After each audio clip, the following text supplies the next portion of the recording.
Hey everyone, it's Jason. Welcome to a what is kind of sort of a how to play, basic how to play and what to buy guide for the DC Comics deck building game. So I haven't done a lot of videos like this, and I'm doing it for this set because there's so much different content that is all slightly similar, but also can be played by itself.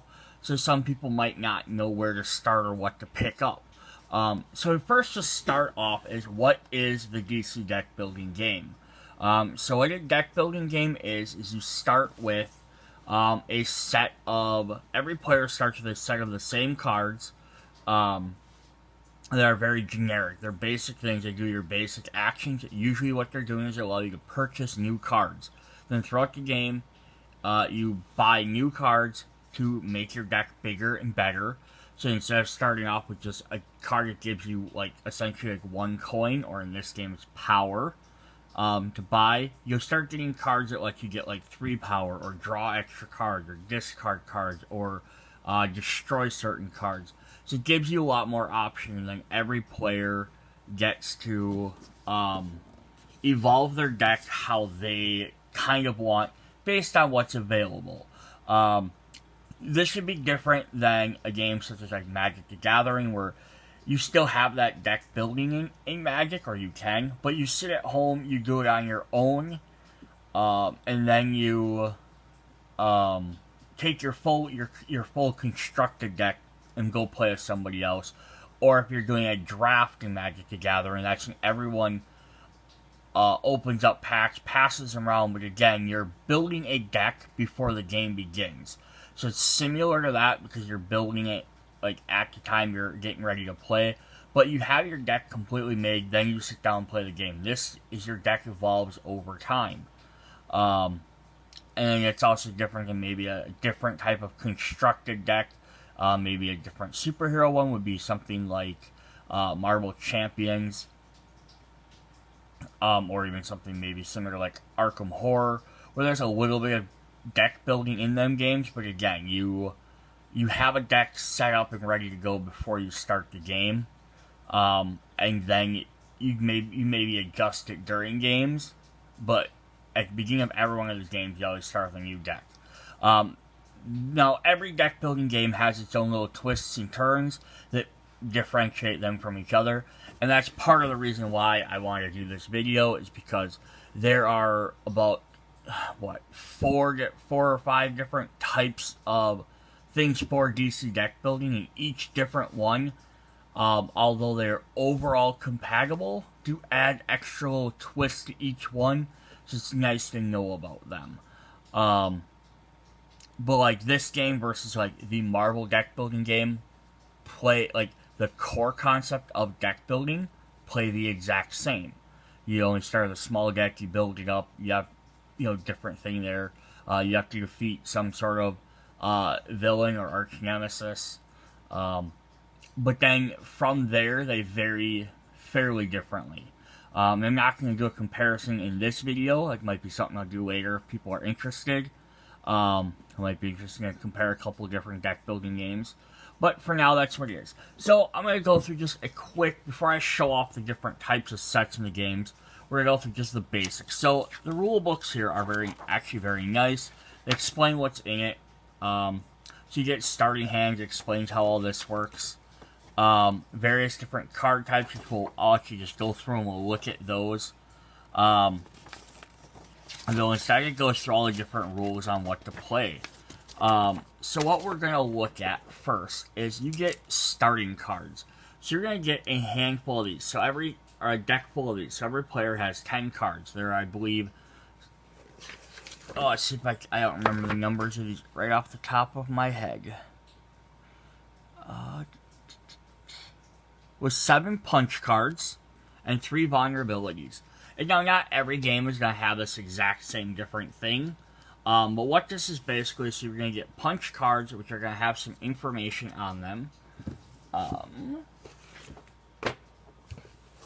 You have a little easel here there. I can set this down so I don't have to hold it. It doesn't get all shaky. So a basic card is going to have a couple of different information. Its title, It's going to have what type of card it is. So this one's a super, but we're going to have other things like heroes and villains as well. And they're also color-coded in this game, which makes it really nice to identify what's what. It's going to have a text box that tells you what it does. This one gets you 1 power. The little star down here is your victory points. So at the end of a lot of deck building games, and again, this isn't everyone, but in this one in particular, this is a semi-co-op game. Because the ultimate goal is to beat the Nemesis of whoever you're fighting. And beat this Nemesis stack. There's a stack of, in this set it's villains. There can be sometimes heroes. You could mix and match them. So they call them Nemesis. But your goal is to eventually beat all them. And then if you beat them, the game ends. And then at the end of the game, whoever has the most victory points wins the most. So again, with like this card, so you're going to get 1 point for that. Starter cards are worth 0. So you basically are also... That's where it's kind of the competitive aspect, is you're trying to compete against each other to get these most points. Now, you don't have to play that way at all if you don't want to. You can just be like, hey, we're just going to play co-op, we're just going to work on defeating this villain as a team. Or you can play that semi-co-op where it's like, yes, that's our main goal, but it's like, hey, I'm going to try and take them out versus maybe letting somebody else do it, or I'm going to buy these cards. Someone else can't have them because I'm trying to win the game that way. So it depends on how you sort of want to play that. But you're not punished for playing one way versus the other necessarily. And then the bottom down here is the cost of the card. So all starter cards have 0. But if we look at something like, again, another hero like Swamp Thing, he costs 4. So to pay for a card like this, you have to have 4 power cards. So I said in the beginning of the game, you start with 7 punches. So in your opening hand, you draw 5 cards. So it's potential you could get 5 punches. You have 5 power, you could buy up to 5 points worth of cards. So that's either a 4 card, or a 2 card, and a 3 card. So you have some different options you can do.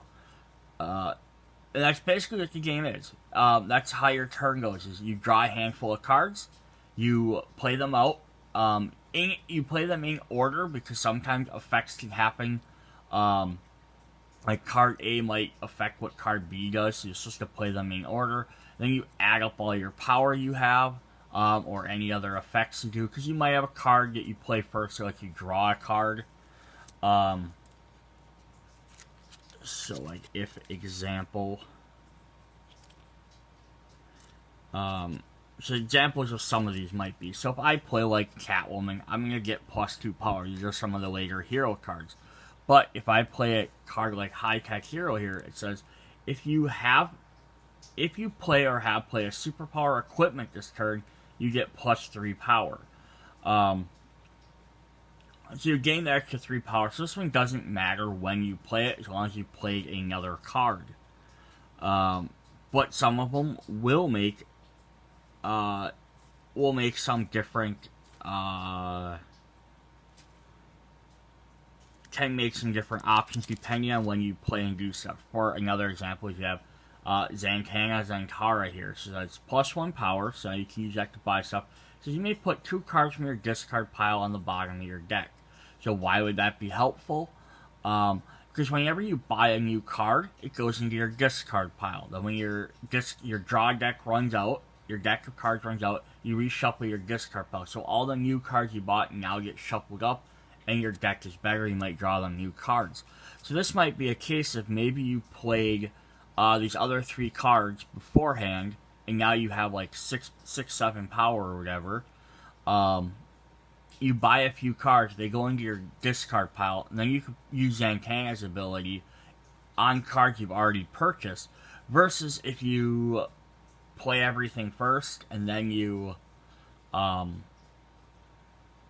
if you play all the cards first, and then you use her ability last, you have more opportunity to buy stuff. But if you played hers the very first turn, then you can only do you can only recycle the old stuff.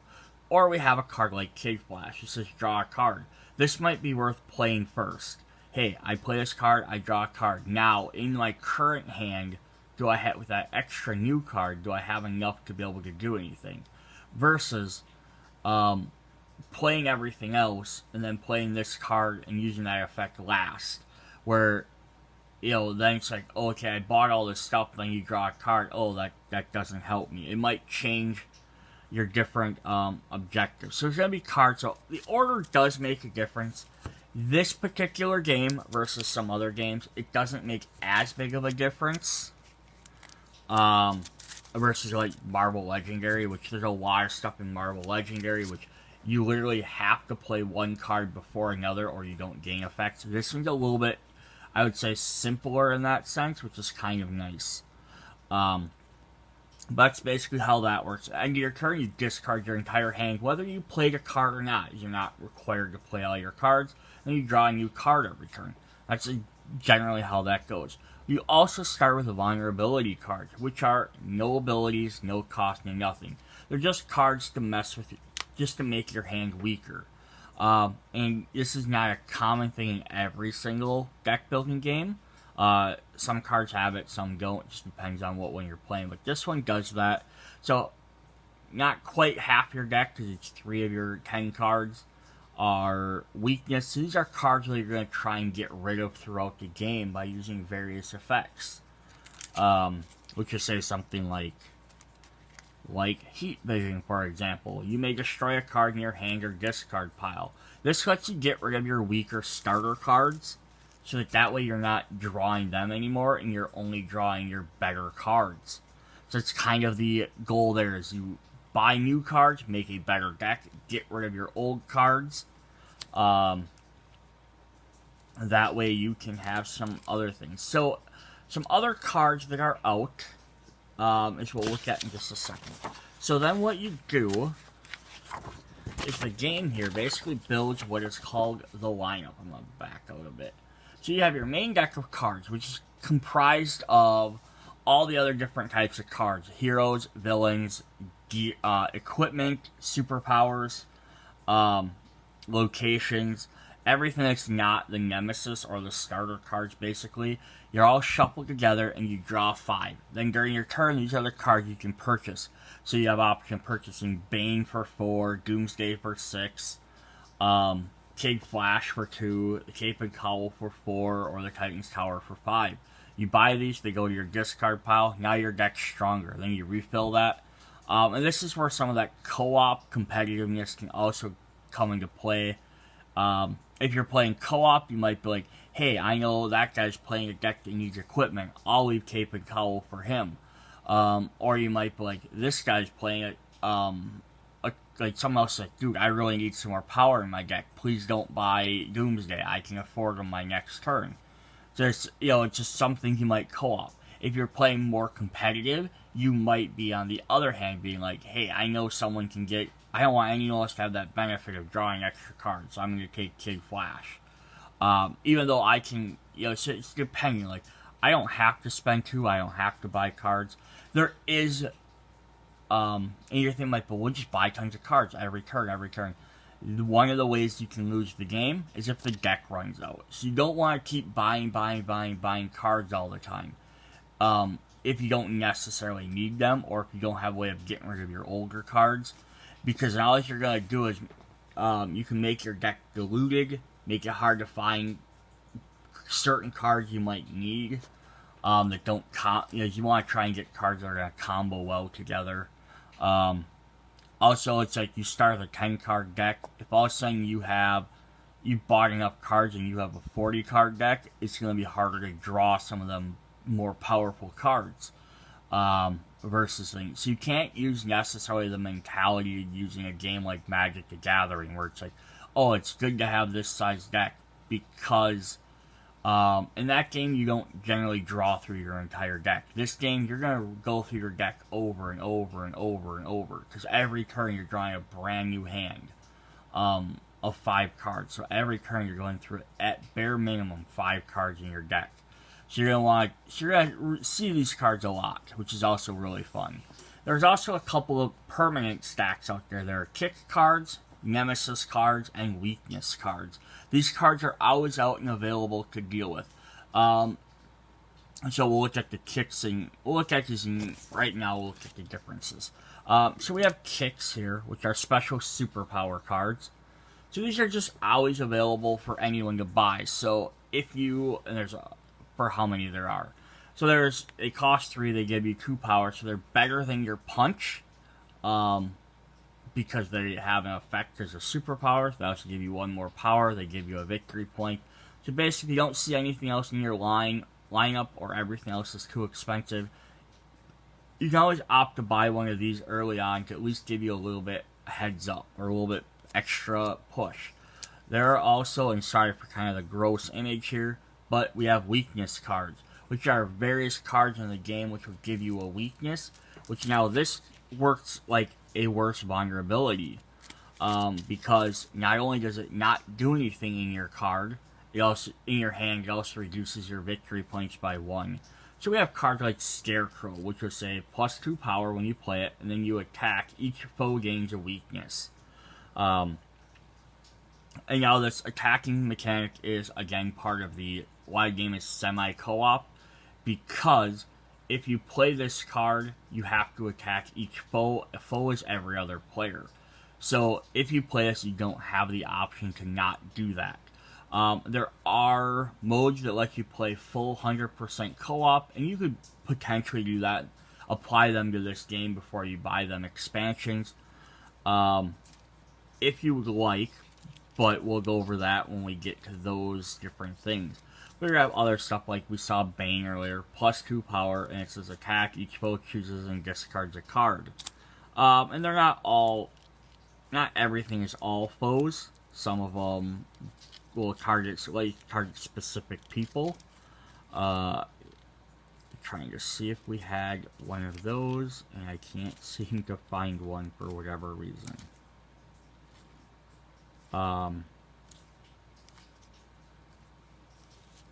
Yeah, so lots of these are each foe, at least for this set. There's other ones that might target some of the expansions might target a little bit differently. Yeah, so there's weakness cards, those are bad. There's also another card you're going to want to get rid of with them destroy features.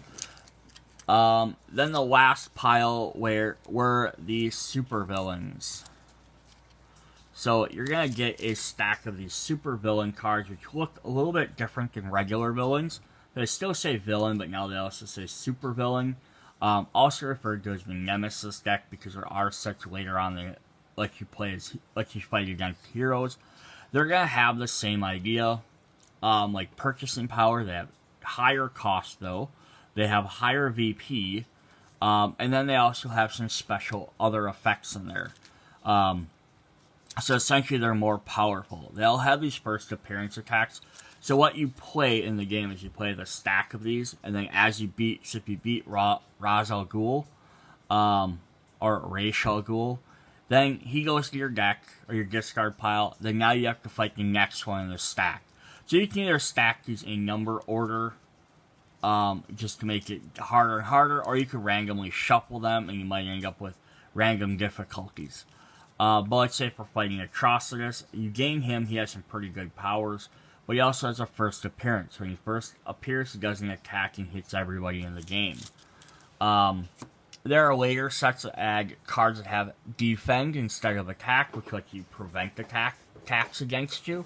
And again, that plays into that co-op field. So the other big thing literally in this game are your hero cards. So everybody also starts with a hero card, which is an oversized card compared to a regular card, which lets you kind of take the persona of one of the characters. So if you want to play as Wonder Woman, since for each villain you buy or gain during your turn, you draw an extra card at the end of your turn. So if you're playing Wonder Woman, it kind of sets the theme of your deck is you're going to want to try and get villain cards versus the other ones, because that's how you're going to get bonuses. You play the Flash, first time each time a card tells you to draw one or more cards, you draw an additional card. So he's going to want card drawing cards. Superman gains bonuses for playing superpowers, and like Batman gains power for equipment. yeah, so then there's kind of, so he gains some different things. Aquaman lets you help out players. You may put a card, cost her 5, you gain on top of your deck, so he gains his cards right away after buying them. Cyborg, if you play more superpowers, you get power. If you play equipment, you get a turn. So he kind of is the balance between the two. And then the last one for the base is Hal Jordan, or Green Lantern. If you play 3 or more cards with different names and cost more than 1, you get 3 power. So he gets a bonus for playing different cards instead of... So if you're playing your starter cards, you're all going to have the same name. But as your deck gets better, he gets a little bit more powerful. So that kind of... so playing with those, and you could choose not to, it sort of makes you play what you want to play. So if you're playing Batman, you're gonna play more, try and buy more equipment cards than something else. So I'm not gonna go through every card. I do have unboxing component videos which will go through all the sets. I just want to go through the different types of cards. So we have superpowers. So superpower, again, is going to represent various powers characters have. They functionally, all the cards work the same. It's just they kind of break down what they do. So here's like super speed, which has that defense mechanism, lets you avoid attacks. Superpowers tend to have a little bit higher power rating on them, like super strength.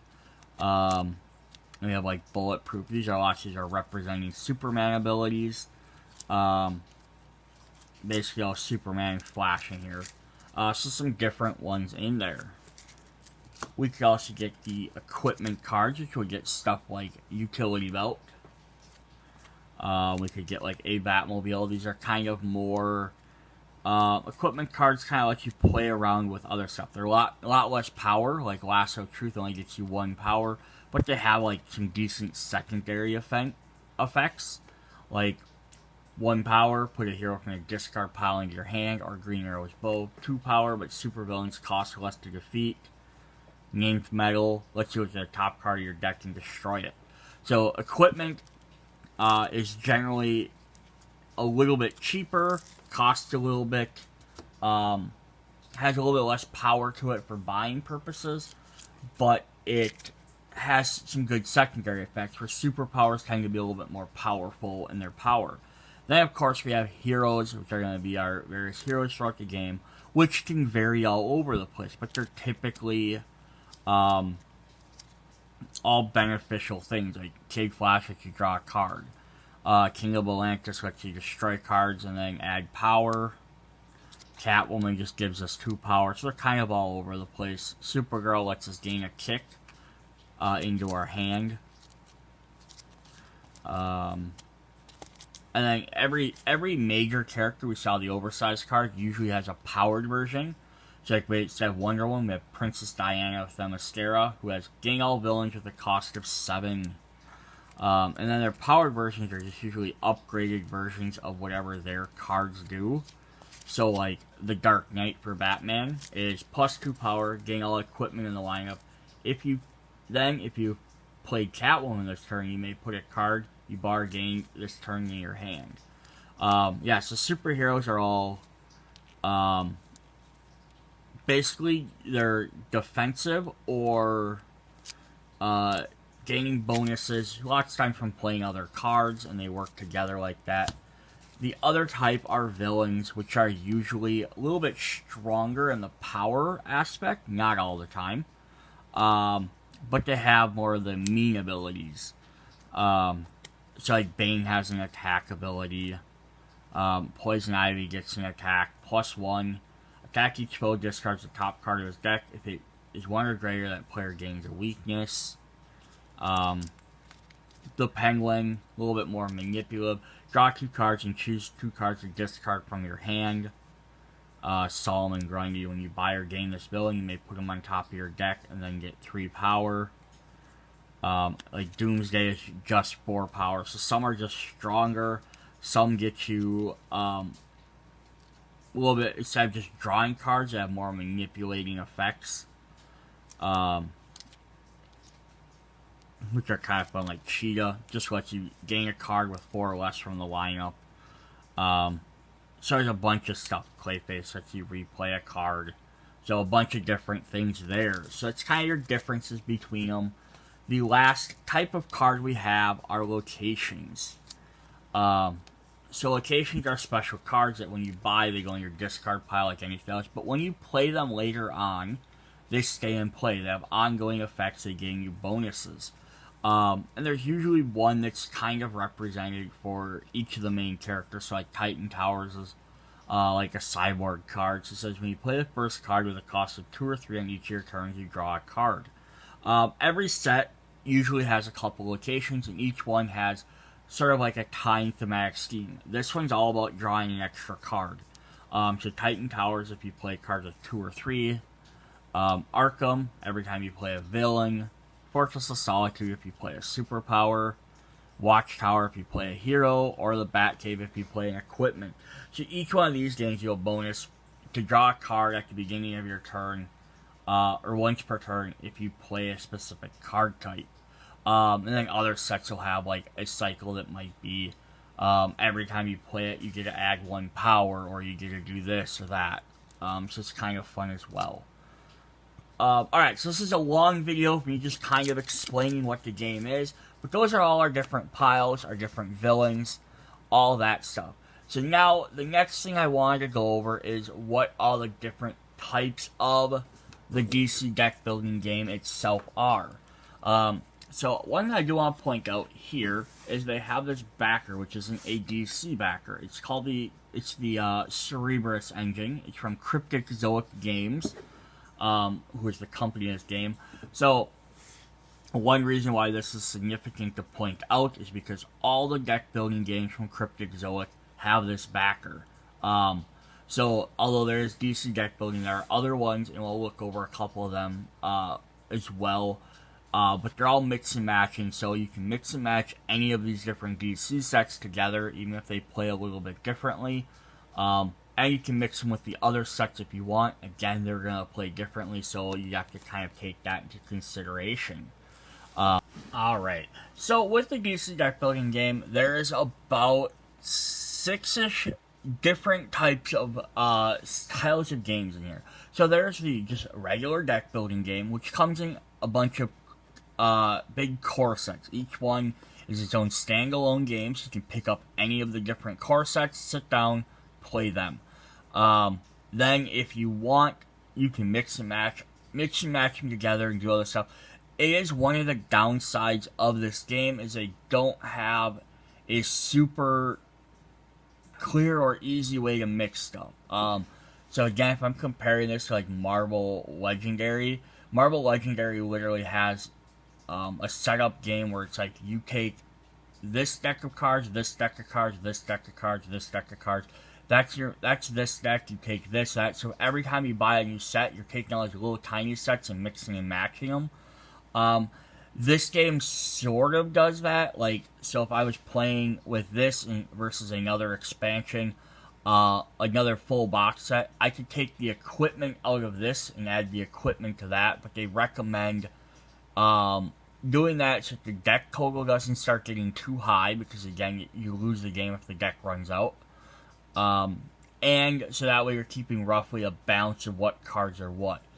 So then you could take that idea and you could make your own deck overall by mixing all these different sets. You could be like, oh, so normally there's, 10 superpowers, 10 equipment, 20 heroes, 20 villains. And you could pull cards from every set and do that, but the thing is you have to also then watch your power levels so you don't add too many low power characters or too many high power characters or cost characters. So it's not very easy to mix and just grab these and mix and match like some of the other deck building games are.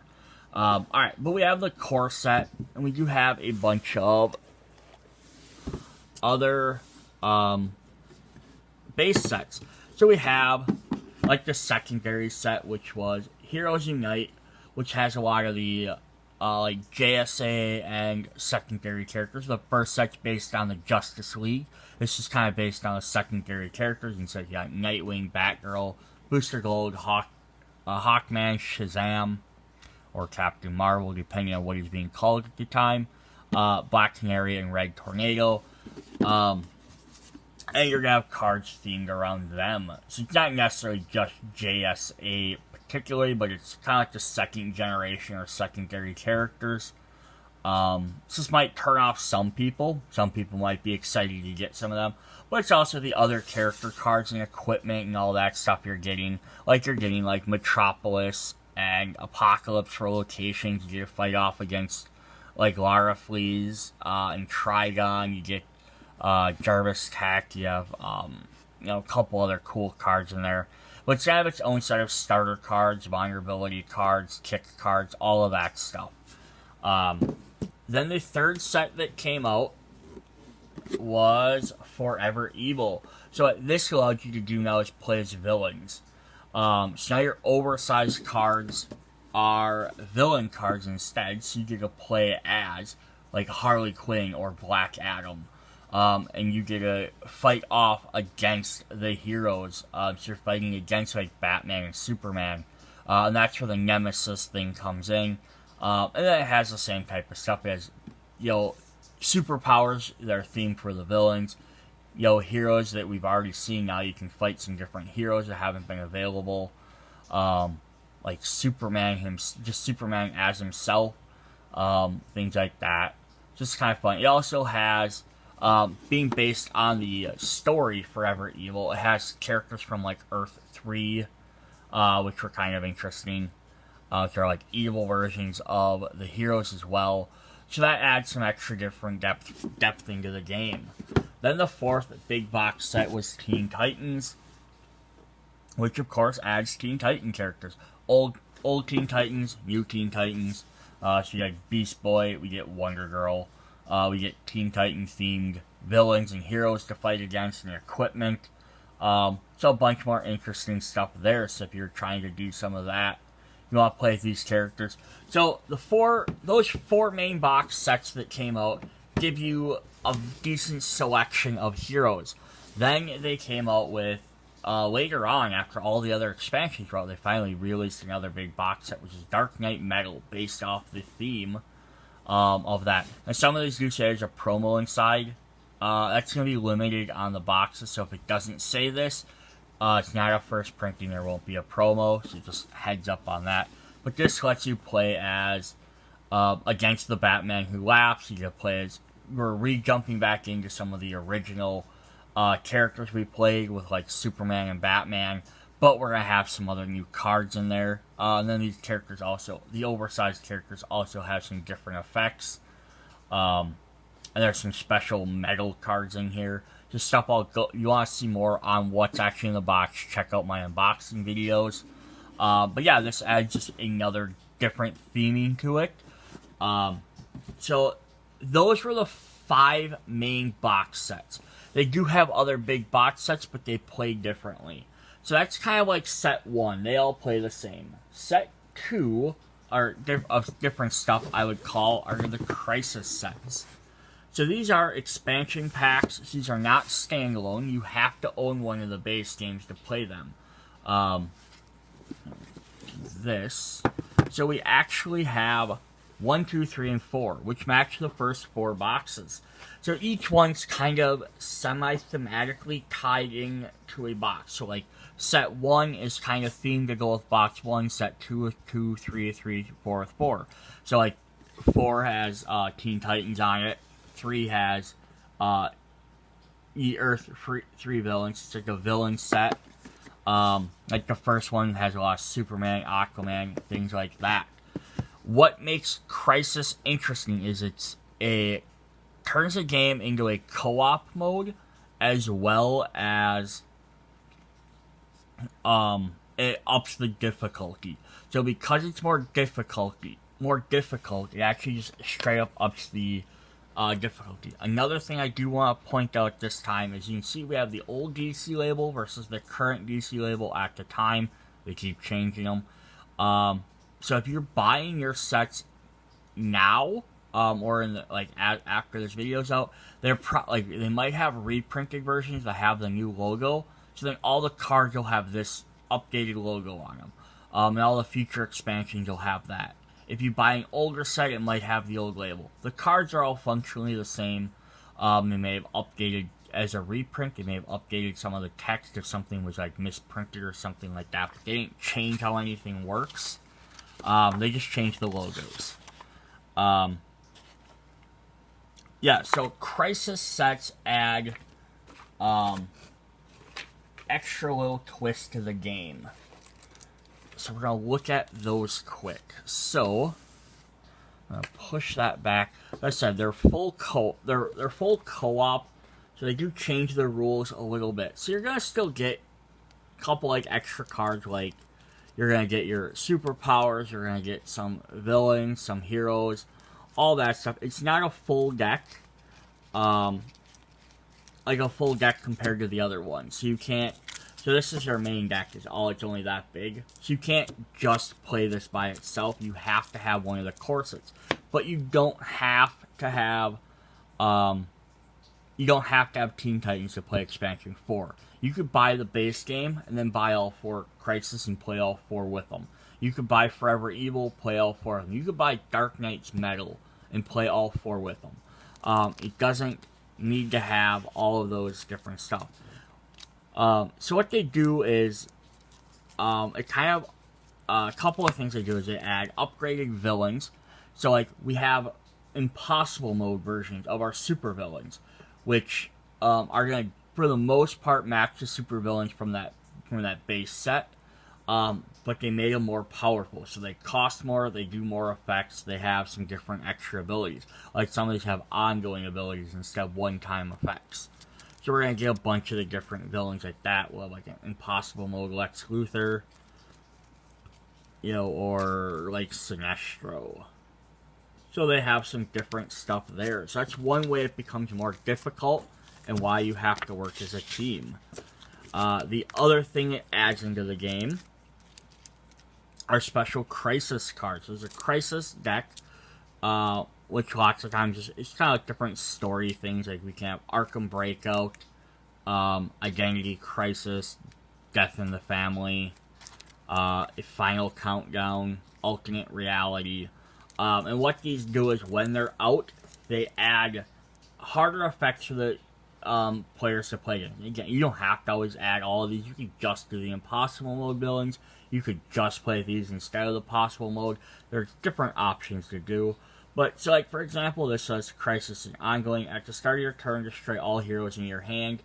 Gain that many random villains from the destroy pile and put them into your hand. So this is kind of gonna mess up what your deck was doing. To beat this, though, your team, as everyone playing, must destroy 12 cost worth of heroes in their discard piles. So, to get rid of these Crisis, you have to work as a team to pay these costs. So if we have like World Domination, at the start of your turn, resolve the current supervillain's first appearance attack against you. If it doesn't have one, discard a random card. To beat this, each player must destroy the top card of his deck. Remove this Crisis only if each of those cards has a 1 cost or greater. So everyone has to destroy a top card of their deck, and then if that card costs over 1, so it's not a starter card or a weakness card, and then you get rid of this and you move on to the next thing. What also makes this Crisis even harder is the other alternate part of the game mode. So, being a cooperative game, if you're playing as all heroes, you can't fight these unless there are no villains in the lineup. So you have to defeat all the villains. If you defeat a villain by paying for its cost, so if, for example, I can find a villain card, which now that I'm looking, I can't find one. So, like, for example, if Killer Frost is in the lineup, you'd have to buy her. But, like, in a normal game, you buy her, she has +1 power, she has an attack, just goes to your deck, or your discard pile. Now you've gained that card. In Crisis mode, the villain goes to a special discard pile. No hero can gain a villain. And if you're playing the villain version, it's the opposite. It's no heroes instead. You can't play Crisis mixed and match between heroes and villains. You basically have, if you wanted to, I'd say if you wanted to play like Lex Luthor with Superman, you'd have to decide that you're both heroes, and then play with that rule. So that adds the extra little co-ops. You have to get rid of all the villains out of the lineup before you can tackle a crisis. Then when you tackle a crisis, it gets rid of that, and then you can fight the super villains. It's a whole bunch of like stacking effects that you have to work as a team to do. Which makes the game, again, just one thing, it's going to make the game a little bit harder, but it's going to make it more things. But you can also just include any of these cards right into your deck as well. So then it also adds a bunch of heroes. So then we're going to get crisis versions of the superheroes. So what the crisis versions do is they adjust their abilities to make them cooperative. So like the original Flash was anytime you played a card that let you draw a card, you get to draw an extra card. So now it's just once during each of your turns, if you have played 8 or more cards, choose a player, that player draws a card. So now you're still gaining that bonus of Flash of wanting to draw a lot of cards, but now you have a way to affect other players with it.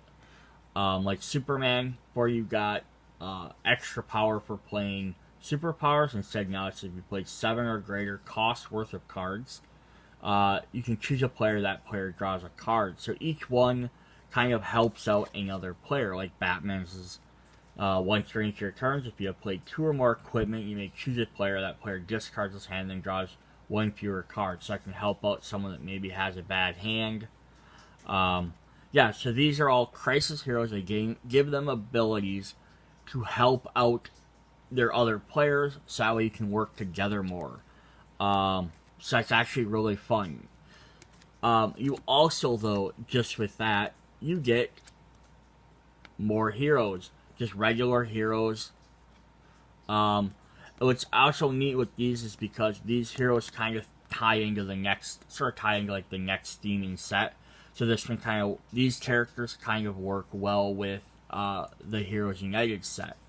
So it's kind of a neat thing, because that way then you also get non-crisis characters if you want to play as them.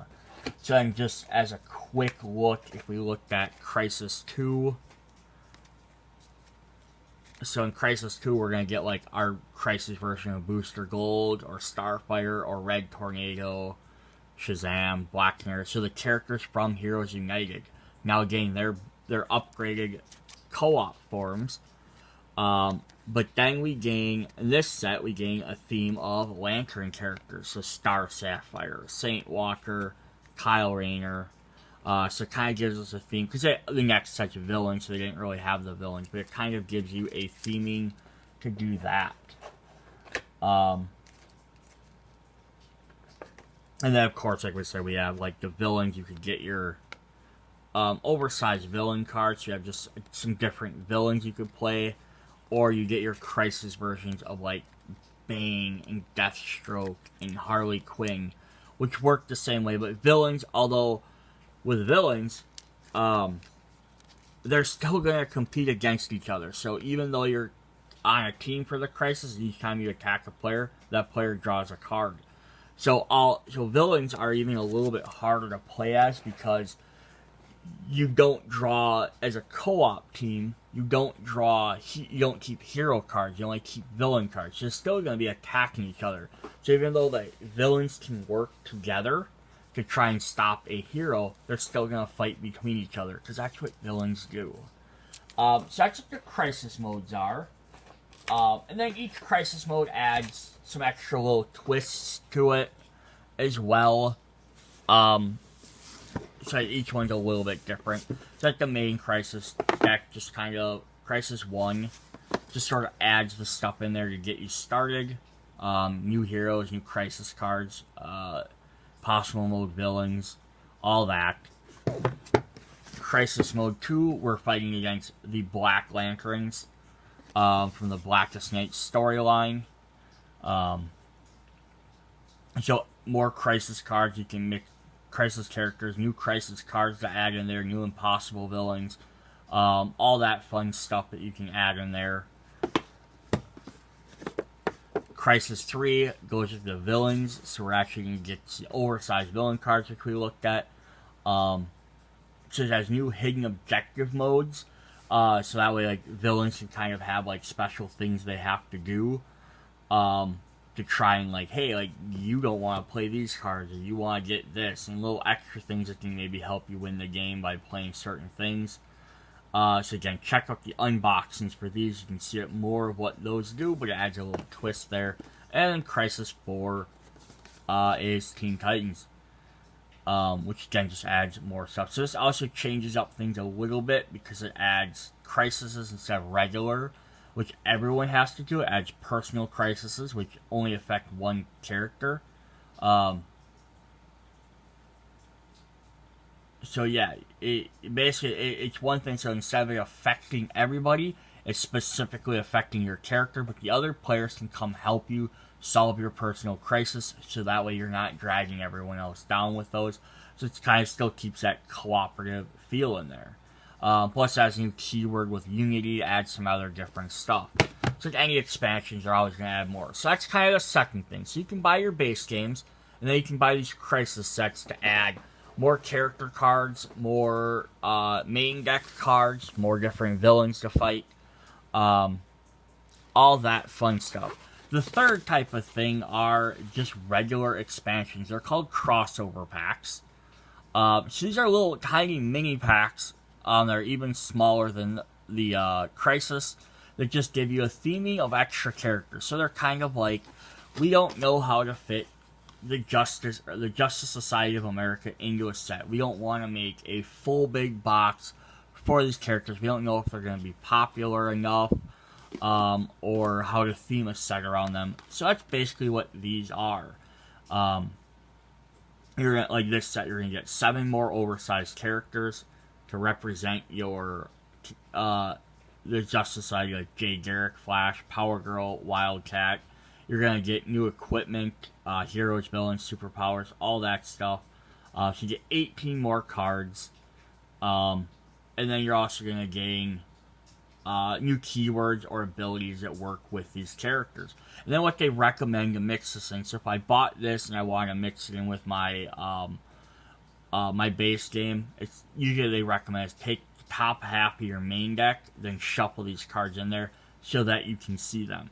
Now, that's like I said earlier, I said it's hard to figure out how to mix decks together. So the big decks, hard to figure out. Crisis, you can just slam a Crisis deck, all the new cards from a Crisis into the main deck. It's not going to add too much. You could add one of these crossover packs just into the main deck. Perfectly fine, and it'll work. But now you don't want to, there's currently, as of now, there's 8 different crossover expansions. You don't want to add all 8 necessarily into one deck. You don't also maybe necessarily want to just buy all 8 of these, add them together to make one deck. It might not be balanced, there might not be enough lower high cost cards. It's kind of, you kind of have to add stuff into base games. I'm sure there's online, go to like BoardGameGeek.com, there's basically people figured out pretty good ways of mixing and matching these very quickly. But I'd recommend you probably want to figure out that before you have people come over to play game night. But we have the Justice Society of America, gets us some fun characters. We have a very oddball set, which is Arrow, the television series. The only reason this is odd is because they're all photo cards. So they're the only set that has photo cards. So they kind of stand out from everybody else. So a lot of people skip over this one because it doesn't, just looking at us and you pull like a picture of a real person, kind of throws you off a little bit. The other thing that's kind of a downside for these packs, it's up and down. So it's cool to add some new effects, new abilities, new mechanics to the games. But that's also sort of the downside, is because you're only in these cards and they haven't revisited a lot of them in the other sets. Is that you get, 20, like just gets you 22 or 16 cards, and not every one of those has his abilities. So you're playing with like a 60-some card full deck, less than a quarter of your deck is going to have this new effect. But yeah, here we have the Legion of Superheroes like Lightning Lass, Cosmic Boy. They add some other fun abilities with time travel and stuff like that. This is also another odd one, which is Watchmen. So they were purchased by DC, so they decided to cashing on that as quickly as possible. So this actually adds the hidden role mechanic, which we saw in the one Crisis set, so it adds an idea of that. It's also a loyalty cards, villainous, plots, challenge cards, masterminds. So it adds an extra little game mode to it. So this one's actually, if you want a little separate game that has some other little aspects, it's kind of like its own mini set rather than just adding more of the same. We have Rogues from The Flash. So this is a villain set. So we get some new villains to play as. Trickster, Captain Cold, Heatwave, Mirror Master. Well, then we're getting some other stuff. Oh, it's a little bit more cards. You get 31. Add some more. Probably because there's not as many villain stuff. But it's also really fun, though. You could buy Forever Evil, Crisis 3, and the Rogues, and just play as villains if you never want to play as any of the heroes. We have Birds of Prey. Add some of the Bat family characters. Batwoman, Huntress, new Black Canary, Oracle. Some cool cards there. Then we have New Gods. Just pack 7, which adds another new mechanic in here.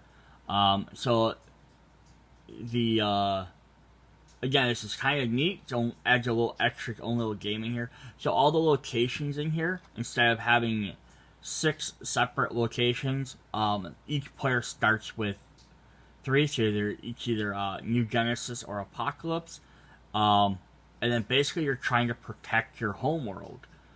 And there's cards in here that involve stuff that they can protect their specific homeworld, like the heroes can protect New Genesis, the villains can protect Apocalypse, and they add some various different effects like that. So again, kind of a neat thing, but since it's not expanded upon on any of the other sets, it's sort of its own little thing, and some of the characters are they don't work as well that way. There is 2 other expansions I don't currently have in front of me that are coming out. Where one is out, it is the Ninja Batman, which has a little extra mechanic to it. And then they also have coming out with a new Kickstarter campaign that just ran is DC Bombshells. And they're going to release more as time goes on. With each one, so there's actually up to a total of 9 different little expansions. They're also re-releasing those in collector sets of 3 at a time, so you can pick up multiple sets at the same time. So if you are interested, and this is also going to suffer, I guess not suffering necessarily a bad way, but they have that logo change. So it took until set 5 to get that logo change. So if you want all the same logos, if that's something you absolutely need, you're going to want to wait for either the re-releases or reprints of the older sets. Alright, so then the next one we're going to look at are Rivals and Confrontation. So I have 2 of the 3 Rival sets. We have Rivals Batman vs. Joker and Sinestro vs. Green Lantern, and they're coming out with Flash vs. Reverse Flash, which is also part of that Kickstarter campaign.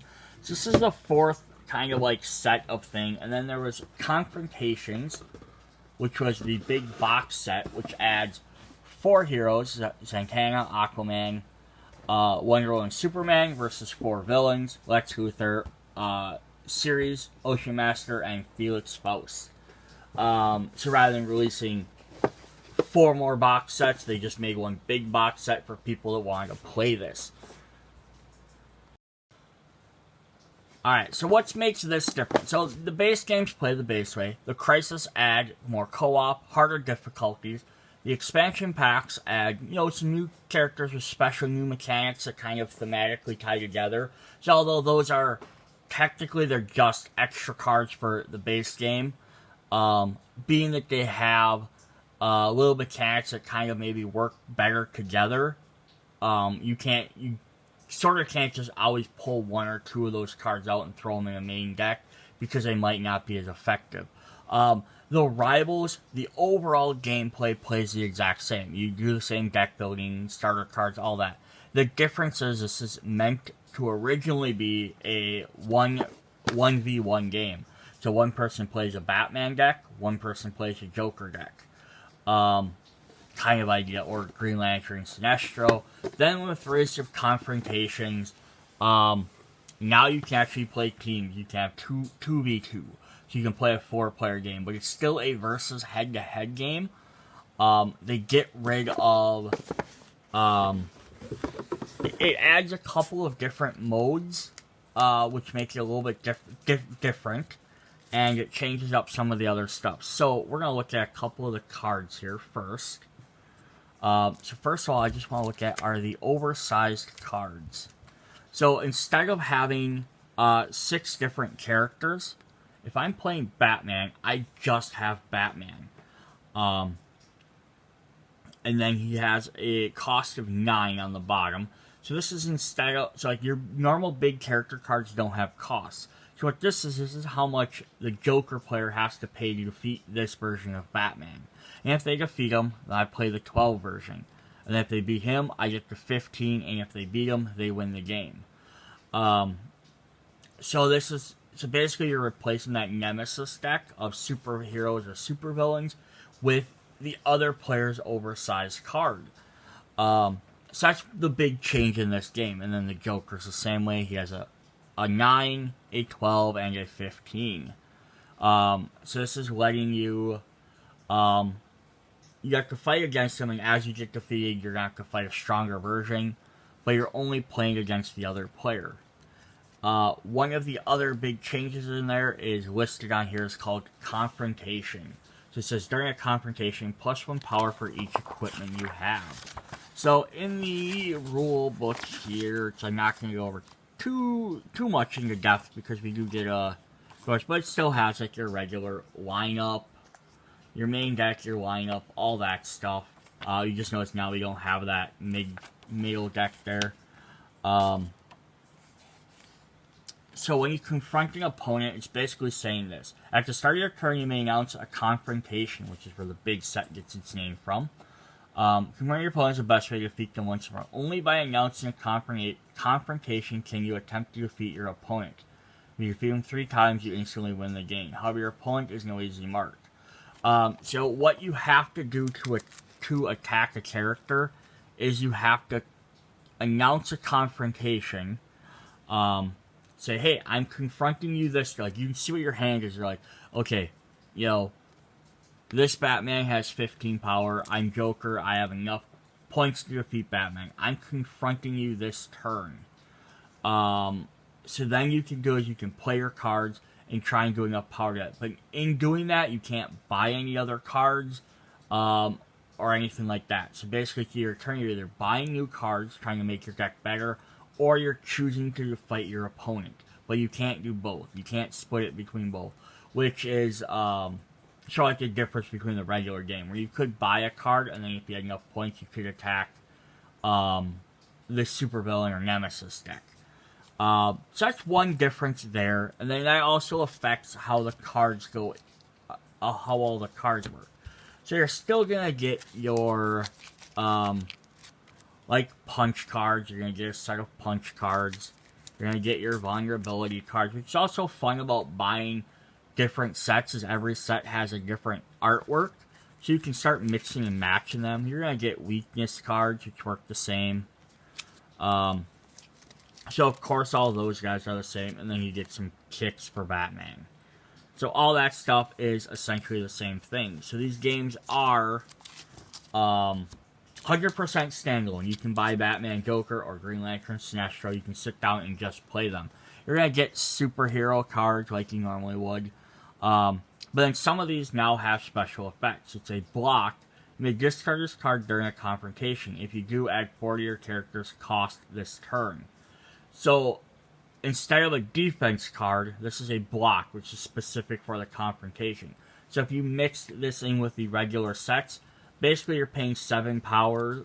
If you don't try and sit there and readjust all these all the time, and try and figure out that, so if you just play how the card says, you're paying 7 cost for a 4 power card. Might not be as worth it versus some other cards. So when you're mixing the versus and confrontation sets in with the regular games, you might want to pull out just certain cards that have the confrontation abilities, because they're not going to do anything with that. It's like we do have like Lucius Fox here, which says defense. You may discard a skill avoiding attack. If you do, add 1 to your character's total cost this turn. So the second line is not going to do anything in the regular game, but either way, it's still 2 costs for 1 power. So it's still not bad. But then you're going to get regular cards like Elfray, which put a card in a discard pile on top of your deck, or Vicky Vale, which lets you draw a card. So not every card has to deal with that confrontation, just a decent amount of them do. So that'll affect that. Like we get villains like Penguin, which gives us +2 power, or Mr. Freeze, which has attack. Each foe discards an equipment. Get Batarangs, does some different stuff there. Then you have some superpowers. So of course, we have like Joker gets a superpower, Batman. So they're not really superpowered, so they kind of just get abilities that work with them. And then some new locations. And all of that fun stuff there. So yeah, otherwise this works like any other part of the game. The gameplay is the exact same. Other than adding that confrontation mode. I also believe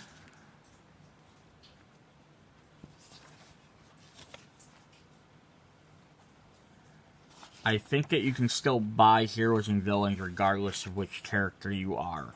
So it's not necessarily hero versus villain in that sense. Attack and defense in the game. Blocks, weakness. Yeah. Yep, so it's not like the Crisis where, like, if you're Joker, you can't buy a hero. You can be like, nah, I corrupted him to my turn for this time. So another thing I do want to point out on, so the Batman Joker set came out first. Then after they released the other ones, they started doing a fun thing where they added a symbol on the side that shows what character this card kind of goes to. So, like we have, Bodaka or Salic, which go with the Green Lantern set. So they kind of go with Green Lantern, or if we have like the Interceptor for a vehicle, it kind of goes showing like, yeah, this is a Green Lantern card. It goes with him. Or you could get like Sinestro Corps cards. And then the same thing with the Confrontation set, which has Batman, Superman, Aquaman, Lex Luthor. They all have their own symbols on cards as well. So, like, Lex Luthor has LexCorp. Series has, like, Olympia. The Deep is for Ocean Master. And that's just kind of to show, like, these are the cards that sort of belong to that character. You're not playing 2 separate decks necessarily. And that's even kind of neat, because then this one started adding punches and vulnerabilities with each different symbol. So I could get a Green Lantern punch, and I could get a Sinestro punch. They do the same things. It's just so if you kind of want to be a little bit more thematic while playing it. This one also adds construct cards, which are just special effects. So they're occasionally get referenced. So it has a construct deck instead of a weakness, or instead of a kick deck. And then a bunch of the superpowers are all constructs as well. So like construct missiles, or construct shields, and then there's effects that have to do with the constructs. Just an actual keyword type thing.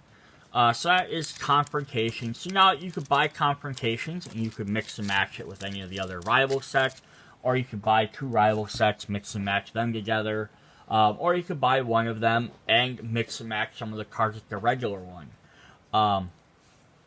I know now in the Kickstarter set, and I'd have to double check this information, but they're having a multiverse box, which is a storage box, which adds extra little tweak to the game with some of the cards that come in there. But I don't have one of those, so I can't show them off. But it is adding some tokens, and I'm not 100% positive if they're Kickstarter exclusive or if they're just in the multiverse. I think they're just in the multiverse box, which is a storage box. So if you buy that and you get those sets, it is adding extra little tokens to make every character have a 15, 9, or 12 point system. So that way you can potentially take any character you have, slap this on there, and then at least be able to use them. Now, you're not going to have 3 copies of Shazam or 3 copies of Captain Cold. So that essentially it's doing is opening up the rival confrontation system with that little the little bonus chips, or you could make your own now that they're making it a thing, and you can basically have a team of 3 different heroes. So instead of having to play Batman level 1, 2, and 3, I could essentially here I could play the Trinity. I could have start with Batman. I could then go to Wonder Woman, then go to Superman. Or if you even wanted, you could mix and match guys. You could have Batman, then Joker, then the Flash. So it's kind of a thing. They're opening that up, and then now that you're able to add it to any characters, you could have base game Batman, Crisis level 1 Batman, and then one of these Batmans. So you could have 3 Batmans, but they could be from 3 different sets. They give you different abilities. But being that the cards that are outside of Confrontation and Rivals won't have Confrontation abilities, they're going to work a little bit differently. But it's still fun that they made a way for everyone to be able to do that. So that was the 4th different way to play the game. Base sets, Crisis, mini expansions, versus. We have a 5th set of way to play the game. Yes, this is why why I am doing this super long video. Because, although, again, at the beginning of the video I said, all of these sets play overall the same. They have the same deck building, they're all mixing and matching. They all have enough twists. Like, Confrontation's Rival has enough twists. Crisis has its own decks, it's a special thing. So if you don't want that harder mode, or you don't care about maybe playing co-op, don't get them. Rebirth adds a board mechanic and movement abilities and kind of like a story. So I still have this one all in the box. So we're not going to be able to look at that. But it's going to have these big location tiles, which you play around the board, and they're double-sided. So some have a special effect, some have a special stack of cards. But basically, you set these out in a circle, and you make a board that your characters have to move around and defeat villains that are at those boards. Then they also have 8 scenario packs, which have little missions you have to try and complete. So every time you do it, the board's going to change a little bit. Like one time you might play this side of the police station, the next time you might play this side. So depending on which one it is, the villains are going to change. It's a campaign mode, and these are all hidden because as you complete certain missions or do things, you're going to unlock extra cards to use in the game, or various effects. It's kind of like they made it more board gamey, which is very interesting. So then you get little standees for your little meeple characters. Here's little cardboard standees for your characters. They have some other little tokens and stuff. So these are little guys that move around the board. And we have other special little tokens for that too. I'm not going to go through all of that. We have a threat tracker, so you can play competitively against each other, or you can play cooperatively. So basically, this threat board fills up, you lose the game. So you're trying to combat with this and these locations versus fighting just a central supervillain. And then we get a lot of the same characters we've had before, like from the main set.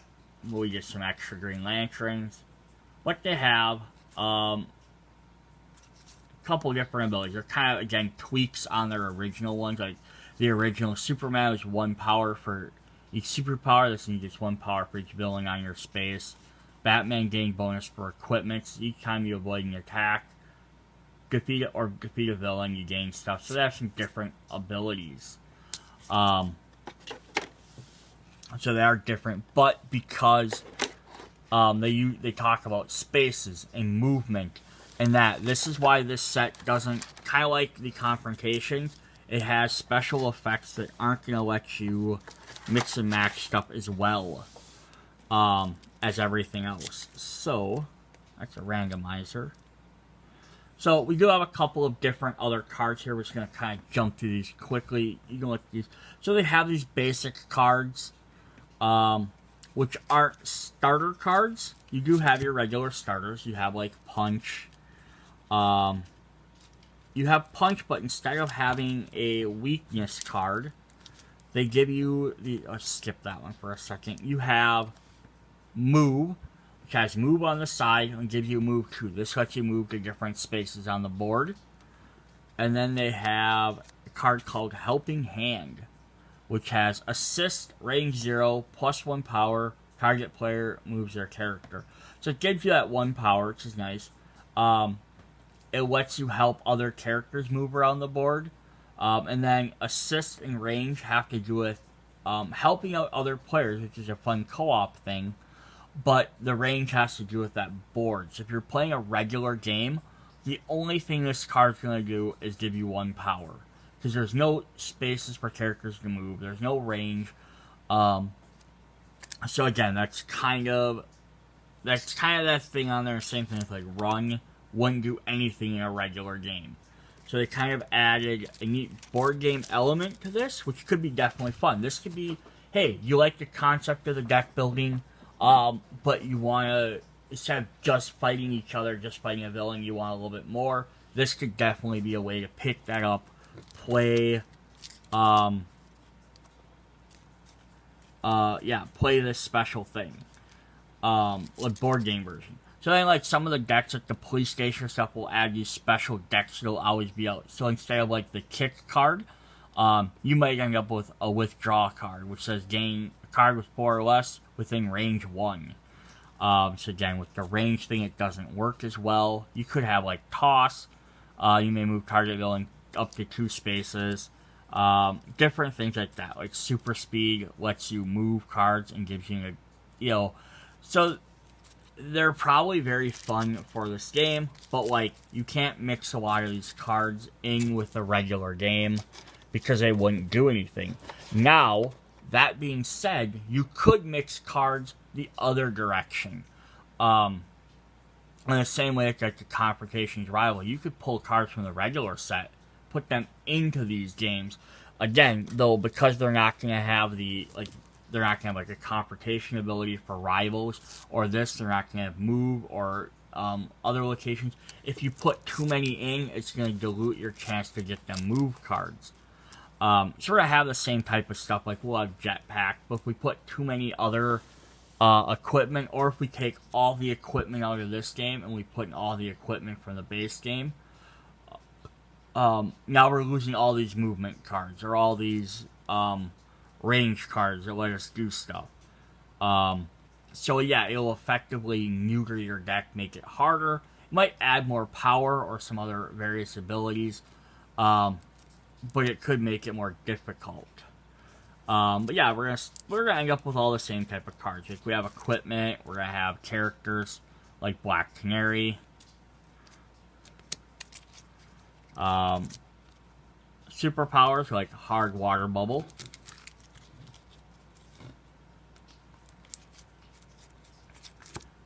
villains like Giganta. Of course, this also has another thing. It has rewards. So now the villains also have another interesting thing on there. So they have a little number system on here. So we have these big giant tokens here. So when you play all your locations, you drop these on each token, and then this tells you which one they go to. So, like, the police station isn't always spot 1. It could be spot 1 in this game, it could be spot 3 in the next game, spot 5 in the third game. And this tells you what spot that character goes to. So when you play them, instead of going to, like, a lineup, the villains go on the board. And then they try and move around, and they want want to just generally mess with you. So like Psycho Pirate goes to spot 2, Maker Disaster goes to spot 1. If you defeat them, you gain a reward. So target player draws a card and places your character on any space. So defeating villain in this game, you don't gain them. They don't get you extra abilities. You just get a reward. So most of these, again, wouldn't be as useful if you put them in a regular game. Because if you just put them, they'd have an attack and stuff. But some of them might not work as well. Like this one's not going to work well in a regular game because it says you may only play one move from your hand. Well, that's not going to hurt anyone in the regular game. And as reward, you draw a card and you place a character on any space. There's no spaces, so all you're going to get out of that card is drawing 1. Now, you could maybe put a card like Dr. Polaris in a different set. So he attacks another player that could discard an equipment. Reward, if you beat him, you could be like, hey, target player puts an equipment from the discard pile in their hand. So you can either play this as the attack. It's like when they come into play, they do this attack. So if you draw him during your turn, he attacks you. Like maybe like a specific attack. And then if you beat him, you gain this ability. You could play it like that if you want. So you kind of have to tweak how these cards sort of work. The other unique thing that they're also going to get, our characters are going to have signature cards. So like Aquaman is going to have some stuff like Batman here. Batman will have a signature card, number 1. So these are cards that only he can get. By doing various things. So he has +1 power to the top card of the deck. He can get Signature 2, which is a hero ally. Or in any event, you get 3, which is his Batarang. So these are special cards that only he can get. And they're all going to be a little bit different. Like, they'll start with a starter card, so each person starts with their own special card. Cyborg gets the electric field, but then he gets a piece of equipment and then a superpower. Where like Flash gets 2 superpowers, Green Lanterns both get 2, and Superman all get 2 superpowers. Yeah, so it's a little bit different for each character. So it's just, yeah, you'll have to check out the unboxing video to get a little bit better idea of what's all in here. But that is the idea behind Rebirth. So I didn't put any of that stuff away. Is out of here. Yeah, so it's this big board game that you're trying to play. Your characters are moving around, the villains are moving around. They're going to have various goals that are going to say stuff. So you have your buy piles are between each deck instead of a lineup. So basically, if I'm on, Superman's on here, he has to move to this one to buy that card, then he can move there. So it also adds that you can't just purchase a card anyhow. You might have to work to move somewhere. So you might have to work with each other. You can play a solo as well. So it's, yeah, it keeps the overall deck building aspect of the other games, but it adds a little board game and like story element to it, like the scenario packs and all that stuff. Yeah, and some surprise cards in there, which are definitely fun. So yeah, this if you like the idea of this, but you want a little bit more, this is a great way to get it. The only thing, again, that really kind of sucks about this is because it's not very easy to mix and match with everything else.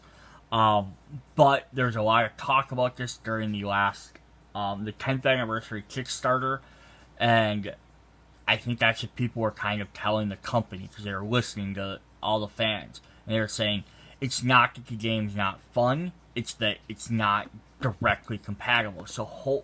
And there's no expansions for it currently. So either A, hopefully they're going to start trying to figure out a way to make some of these cards more compatible. Maybe make like a kind of a crisis type set for it, which adds maybe a way to like link it to the other sets a little bit better. Or they're going to possibly make more expansions for it. They were planning on a Suicide Squad version, which I'm guessing was kind of like the villains version. But then they didn't do that for whatever reason.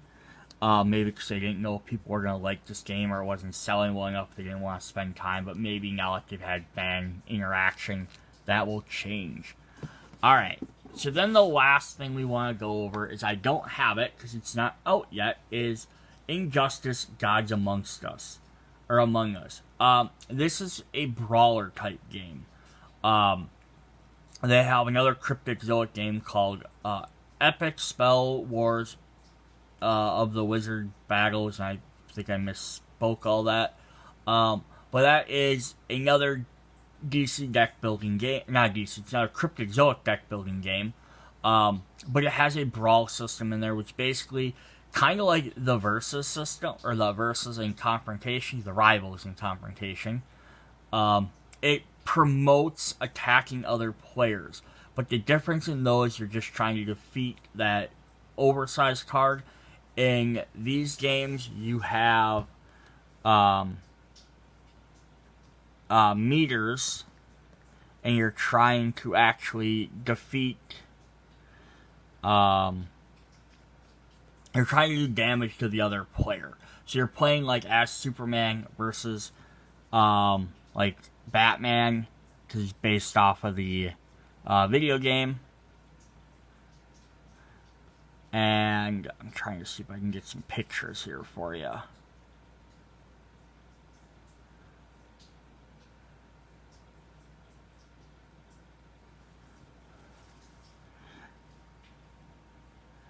So yeah, I'm going to apologize. This is my tablet, and this is the Kickstarter page. But yeah, so you have the lineup like any other game, but then you have a special character as a signature power card, and a health meter and an energy meter. So you're going to play cards that are going to actually do damage to another player. And then as you do damage, if their health runs out, then they lose the game. That's a different way. There is also a Nemesis deck up here you can fight as well to deal with that. Otherwise, it plays overall the same. So cards have +1, +1 value. Buy your cards, do the same there. You can fight these powerful villains to gain, more powerful abilities. That's all the same. But then they have this special. Each time you successfully attack one or more foes, charge your meter. And then you can burn your meter to use your super move underneath your character card. So every character has a special super ability. And then there are special attack cards. So now these are going to be ones that, again, aren't going to mix in with the regular game. So if you want to play like Heavy Puncher, which is a starting card, just does 1 power, or Injustice Black Canary does 2 power, or Injustice Aquaman does 3 power. So they're going to do different power amounts, but the attacks aren't going to do anything in a regular game because you don't have damage. But otherwise, in this one, you're trying to do damage to each other. And then you have defense cards, which let you avoid an attacks. Now, they're still considered attacks, like the other games are. They just deal damage. So you can still use all your old defense cards and mix and match. So there's a lot more mixing and matching here. You're just going to have less cards that do damage. And if you do get KO'd, this is actually fun. You're not out of the game. You get KO'd, you draw one of these KO tokens, which gives you minus victory points. Then you have to try and make a comeback. Some cards have meter burn abilities, which only work for this game. And then signature attacks. You spend 6 of that to do their specific attack. So that is essentially how that works. So that's what makes that game really fun, with that you can mix and match all these different, you can fight all these different characters.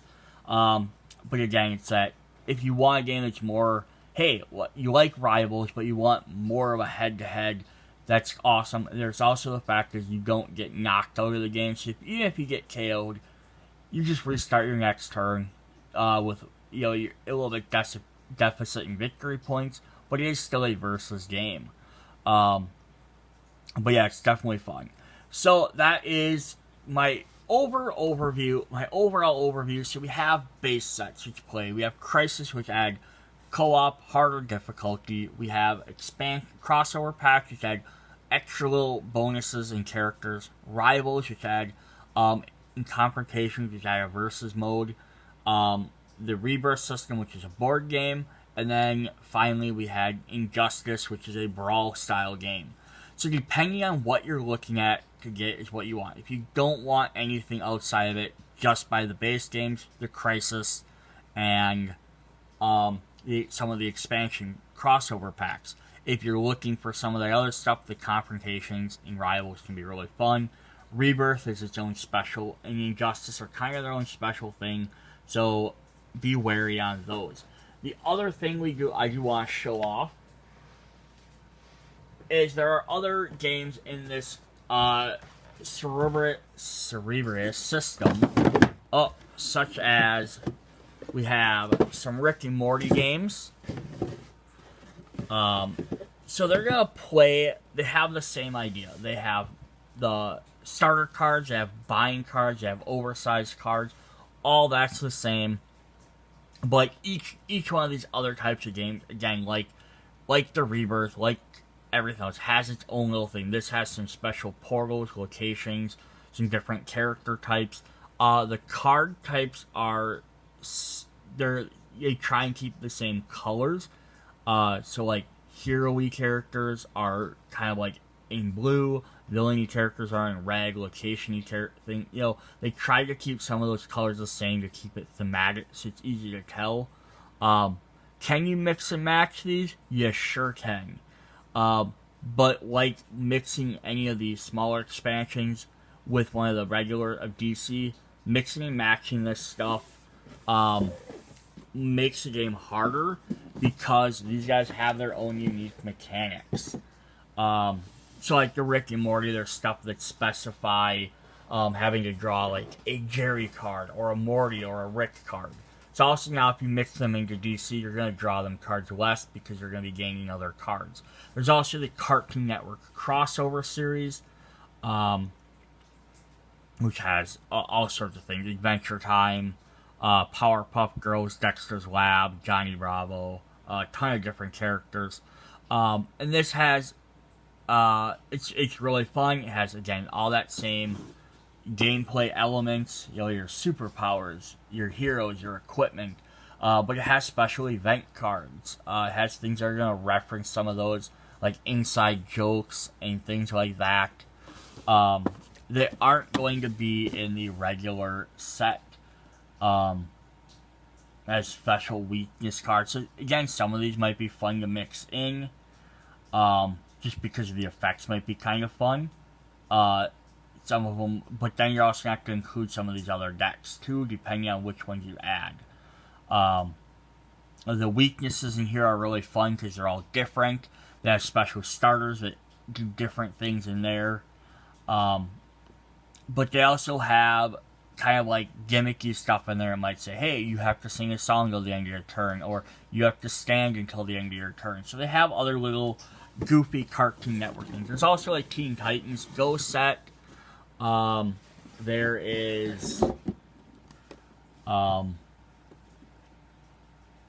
there's a Naruto set, there's Street Fighter, there's several Lord of the Rings sets, there's an NHL hockey set. They all have this Cerebrus engine on the back.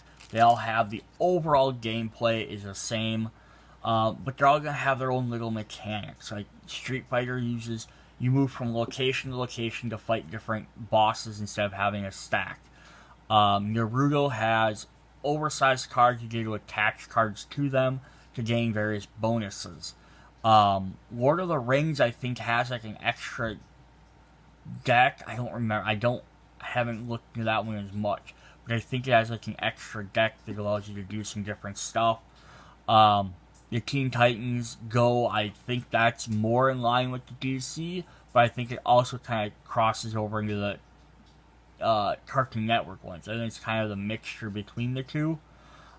Rick and Morty here has like special location decks, which instead of having like normally 5 locations, just has an entire stack. And then it has special like Rick and Morty cards, which are different colors to do different things. And a lot of cards might mention like defeating Jerry or doing stuff. So it's very interesting. And there are other deck building games out there as well. Dominion is an older type of deck building game which plays very different. That and like there's a Penny Arcade one, which is a webcomic. I guess it's still currently on. I don't know if it's as popular as it used to be. But those have like single decks instead of a lineup.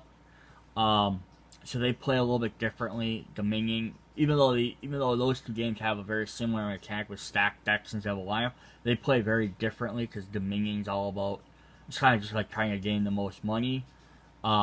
Whereas Penny Arcade is very versus. You're playing stuff, you're attacking, and you're dealing damage and trying to defeat the other players. We've talked about Marvel Legendary, which has story campaigns and has two lineups. As a villain lineup, where the villains are trying to escape in a special villain deck. The mastermind and scenarios are trying to. Now you have to stop a supervillain. You also have to stop their plot from going off. There's a special lineup for just the heroes to buy from, so that plays a little bit differently. I'm trying to think of what the other ones are. The other type of brawl game, let's say, was Untitled from the Epic Spell Wizard series, which has a lot more graphic art, a little bit more of adult content. There's lots more violence and innuendos and stuff. So if you kind of want that feel, you can check out. I did a video on those. You can check out that one as well. I've done lots of the Marvel verses. Then there's also Renegade Studios, which is making a bunch of different ones. They have Power Rangers, Transformers, G.I. Joe, My Little Pony currently. And all four of them play completely differently. They keep the same basic idea. I have the G.I. Joe one sitting right here. I'll look at that really quick as long as this video is going long, and I just dumped everything out. So like this is your G.I. Joe one. So it has the same idea. You have a lineup of cards. You have basic starting cards. You purchase cards. But instead of trying to defeat like a villain, you gotta put your G.I. Joes into a vehicle, and then you have to try and complete these missions. And it's 100% co-op. The Transformer game uses a board, and you have cards laid down. It's called the Matrix. You have to move your characters around on this little 9x9 card grid, flip things over, trying to reveal like plots or like find resources or a surprise Decepticon. So it's a little bit different that way. The Power Ranger game is a versus game, kind of like Rivals. One player plays as one player or team plays as Power Rangers. The other side plays as villains. You have a health meter, so it's also more like a brawl style, which is definitely fun. And then you still build up your deck, you make better decks, but then you summon special. At some point, you flip from being a teenager over to being a ranger, or from a steaming villain to being an attacking villain. You have signature weapons, signature Zords.